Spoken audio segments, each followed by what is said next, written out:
जंतर मंतर मध्ये विद्यार्थ्यांवर लाठीचार्जच्या विरोधात केळापूर वकील संघटना रस्त्यावर. नीट परीक्षेतील कथित गैरव्यवहार, शिक्षण क्षेत्रातील अनियमितता तसेच विविध मागण्यांसाठी दिल्लीतील जंतर मंतर येथे आंदोलन करणाऱ्या विद्यार्थी व युवकांवर पोलीस आणि जवानांनी केलेल्या लाठीमाराचे तीव्र पडसाद पांढरकवड्यात उमटले.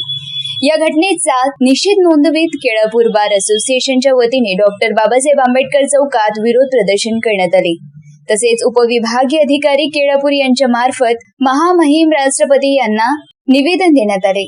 यावेळी केळापूर वकील संघटनेचे अध्यक्ष ॲडव्होकेट राशिद शेख, उपाध्यक्ष Gajanan Khairkar, advocate Ramteke, advocate Sheetal Jaiswal, advocate Lodha, advocate Anil Kinnake, advocate Khushal Shende, advocate Ajay Kothewar, advocate R K Mutyalwar, advocate Naikwar, advocate Khan, advocate Dethe, advocate Manwar आदी उपस्थित होते. मालेगाव वार्ता वाजिद कुरेशी, पांढरकवडा, यवतमाळ.